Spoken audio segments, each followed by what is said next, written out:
আব্দুল কাদের জিলানী মুনকার নাকিরের সাথে বাস করেছেন। এই বিষয়ে দুই একটা কথা বলবো, আপনারা শুনতে রাজি আছেননি? বলেন, আরো জোরে বলেন, রাজি আছেননি? এই ফেরেশতার সাথে আল্লাহর ওলিরা বাস করে, আজরাইলের সাথে আল্লাহর ওলিরা বাস করে। আর কিছু কিছু মৌলবি ফতোয়া দেয় যে আল্লাহর ওলিরা ভণ্ড, তাদের মাজারগুলো ভেঙে দিতে হবে, তারা ভণ্ড প্রতারক, এরকম ভাবে অপবাদ আল্লাহর ওলিদেরকে দেয় কিনা? বলেন, যারা আল্লাহর ওলিদেরকে অপবাদ দেয়, আমি বহু তাদের লাশ ধোয়াইছি। আল্লাহর ওলিরা মুনকার নাকির ফেরেশতার সাথে বাহাস করে, আল্লাহর ওলিদেরকে আজরাইল আলাইহিস সালাম আইসা সালাম দিয়ে তাদের জান কবজ করে। আর যেই সব মুলবিরা ফতোয়া দেয় আল্লাহর ওলির দরবারে যাওয়া বেদাত, আল্লাহর ওলির দরবারে যাওয়া শিরক, আল্লাহর ওলিদের দরবারে যাওয়া যাবে না, আমরা দেখেছি তাদেরকে আজরাইল আইসা সালাম দিবে, তারা তাদের সাথে মুনকার নাকির ফেরেশতার সাথে বাহাস করবে, তারা মারা গেলে দেখি বিস্তার মধ্যে খাইখানা করে দেয়। কথা বলেন ঠিক কিনা? আরো জোরে বলেন ঠিক কিনা? আমি নিজে লাশ ধোয়াইছি, কত বেঈমানদেরকে দেখছি তারা আজরাইলকে দেখা বিস্তার মধ্যে পায়খানা করে দিছে। কথা বলেন ঠিক কিনা? আর আল্লাহর ওলিরা এমন আল্লাহর ওলি, যেই আল্লাহর ওলিদেরকে আমার আল্লাহ বলেছেন, আমার নবীজি বলেছেন, মান আদালি ওয়ালিয়ান ফাকাদ আযানতুহু বিল হারবে। আমার বন্ধুদের বিরুদ্ধে যারা, আমার ওলিদের বিরুদ্ধে যারা যুদ্ধ ঘোষণা করবে, আমার নবীজি বলেছেন যারা আল্লাহর বন্ধুদের বিরুদ্ধে, ওলিদের বিরুদ্ধে যারা যুদ্ধ ঘোষণা দিবে, আমার আল্লাহ নিজে তাদের বিরুদ্ধে যুদ্ধ ঘোষণা দিবে। কথা বলেন ঠিক কিনা? এই জন্য বাবাজির আমার গভীর মনোযোগ, শুধু 2 মিনিট কথা বলবো। আল্লাহর ওলি হযরত আব্দুল কাদের জিলানী রাহমাতুল্লাহি আলাইহি, উনি দুনিয়ার জমিন থেকে বিদায় হয়ে গেলেন। বাগদাদ শহরে ওনার রওজা শরীফ, দেশ প্রবাস থেকে কত মানুষ আইসা ওনার মাজার শরীফ জিয়ারত করে। সুবহানাল্লাহ বলেন। এক আল্লাহর ওলি আসলেন, আইসা বাগদাদ শহরে আল্লাহর ওলির মাজার শরীফ সুন্দর করে জিয়ারত করলেন। সুন্দর করে জিয়ারত করার পরে বাবাজির আমার, উনি কিছু আমল করলেন, কাশফুল কবর। উনি আমল করে আল্লাহর দরবারে দোয়া করলেন, আল্লাহ আমি তোমার বন্ধু রওজা শরীফে আসছি, ওনার সাথে একটু দেখা করতে চাই, সাক্ষাৎ করতে চাই।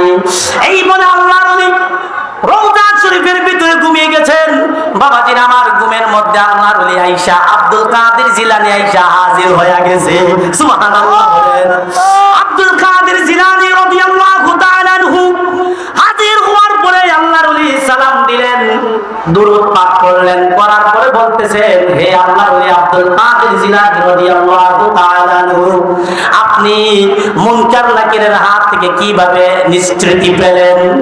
আব্দুল কাদের জিলানী উনি মুস্কি হাসি দিয়া বলল, ও আল্লাহর ওলি, আপনি আমাকে জিজ্ঞেস করতেছেন আমি কিভাবে মুনকার নাকিরের হাত থেকে নিষ্কৃত পেয়েছি? আপনি এইটা বলেন, মুনকার নাকির কিভাবে আমার হাত থেকে নিষ্কৃতি পেয়েছে, রেহাই পেয়েছে? জবানটা ছেড়ে কি আল্লাহু আকবার বলা যাবে না? এ আমার বাবা, এই আমার ভক্তবৃন্দরা, ও দৌলতবাড়ির ভক্ত মুরিদিরা, একটু গভীর মনোযোগ দিয়ে আপনারা শুনেন। আব্দুল কাদের জিলানী যখন এই কথা আল্লাহর ওলিকে বললো, হে আল্লাহর ওলি, আপনি আমাকে বলেন মুনকার নাকিরের 3টা প্রশ্ন থেকে আমি কিভাবে নিষ্কৃত পেয়েছি। আপনি এইটা না বলে আপনি বলেন মুনকার নাকির আমার হাত থেকে কিভাবে নিষ্কৃতি পেয়েছে। হে আব্দুল কাদের জিলানী, আমি জানতে চাই ঘটনাটা কি? আব্দুল কাদের জিলানী রাহমাতুল্লাহি আলাইহি বলে, হঠাৎ কইরা আমাকে যখন কবরের ভিতরে রাখলো, সকলে যখন উঠে গেল, এমত অবস্থায় মুনকার নাকির 2জন ফেরেশতা আয়েশা আমাকে জিজ্ঞাসা করলো, তোমার রবকে? আমি উত্তর দিলাম না। বলল, তোমার দিন কি? আমি আব্দুল কাদের জিলানী উত্তর দিলাম না। বলছে, তোমার নবীকে? আমি উত্তর দিলাম না।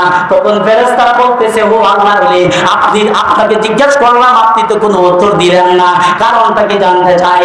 আব্দুল কাদের জিলানী রাহমাতুল্লাহি আলাইহি বলতেছেন, হে তোমরা কি মুসলমান নেই? ফেরেশতারা হেসে বলে, আল্লাহর ওলি, আমরা তো মুসলমান। মুনকার নাকির ফেরেশতা, ও আল্লাহর ওলি, কারণটা কি? আব্দুল কাদের জিলানী বলে, মুসলমান হইলে মুসলমানদের প্রথম কাজ কি? সুবহানাল্লাহ বলে, আর জোরে বলে সুবহানাল্লাহ। হ্যাঁ মুনকার নাকির, তোমরা তো আমাকে জিজ্ঞেস করতাম, তোমরা বলো মুসলমানদের প্রথম কাজ কি? সুবহানাল্লাহ বলবেন না? মুসলমানদের সাথে সাক্ষাৎ হইলে প্রথম কি কাজ করা লাগে? সালাম দিতে হয়। হে আব্দুল কাদের, আপনি বিষয়টা বলে বলুন। আব্দুল কাদের জিলানী ডাক দিয়া বলে, মুনকার নাকির ফেরেশতা, ও মুনকার নাকির ফেরেশতা, তোমরা জানো না মুসলমানদের প্রথম কাজ কি? মুসলমানদের সাথে প্রথম সাক্ষাৎ করলে সালাম দিতে হয়, আসসালামু আলাইকুম ওয়া রাহমাতুল্লাহ। জবানটা ছেড়ে বলেন আল্লাহু আকবার। এ আমার বাবা,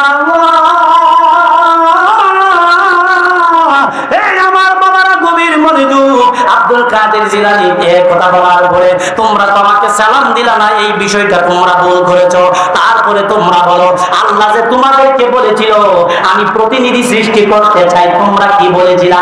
আল্লাহ বলেছিল, ওয়াইয ক্বালা রাব্বুকা লিল মালাইকাতি ইন্নী জাইলুন ফিল আরদি খলিফা। জবানটা ছেড়ে বলুন আল্লাহু আকবার। আল্লাহ যে বলেছিল আমি প্রতিনিধি সৃষ্টি করতে চাই, তখন তোমরা কি বলেছিলা? ক্বালু আতাজালু ফিহা মান ইউফসিদু ফিহা ওয়া ইয়াসফিকুদ দিমা। তোমরা কি বলেছিলা? আল্লাহ প্রতিনিধি সৃষ্টি করার দরকার নাই, আদম সন্তান সৃষ্টি করার দরকার নাই, তারা মারামারি ঝগড়া করবে, হানাহানি করবে। আল্লাহ আমরাই তো তোমার ইবাদত করি, এগুলাকে তুমি বানাইও না। তারপরে আল্লাহ কি বলেছিল? ক্বালা ইন্নী আ'লামু মা লা তা'লামুন। আল্লাহ বলেছিল, হে ফেরেশতারা, আমি যা জানি তোমরা তা জানো না, ঠিক কি না বলেন? তখন মুনকার নাকির রে বলছো, আল্লাহ বলছে বানাই তো তোমরা না করছো, বিয়াদবি করছো। বলে বিয়াদবি করছে, যাও যাও যাও, তোমাদের কাছে আমি প্রশ্নের উত্তর দিব না, তোমরা চলে যাও। ওই আমার বাবাজিরা গভীর মনোযোগ, এরকম ভাবে আল্লাহর দরবারে দোয়া করলেন, আল্লাহ তোমার বন্ধু থেকে আমরা রেহাই পাইতে চাই। আল্লাহ বলছে, আব্দুল কাদের, আমার ফেরেশতাদেরকে তুমি মাফ কইরা দাও। জবানটা ছেড়ে কি আল্লাহু আকবার বলা যাবে না? বাবাজিরা আমার বিশাল লম্বা আলোচনা, এই আলোচনাটা বিশাল লম্বা আলোচনা, তবে কোরআন হাদিস ছাড়া আমি ছোট একটা মানুষ কখনো আলোচনা করি না। একটা কথা মনে রাখবেন, আল্লাহর ওলির দরবার হচ্ছে ভক্তের জন্য কামাগর। কথা বলেন ঠিক? আরো জোরে বলেন ঠিক কি না? আল্লাহ পাক কবুল করুক। পীর সাহেবের দরবারে আর ওলির দরবারে কখনো বিয়াদবি করবেন না, আর মা বাবাকে খেদমত করবেন।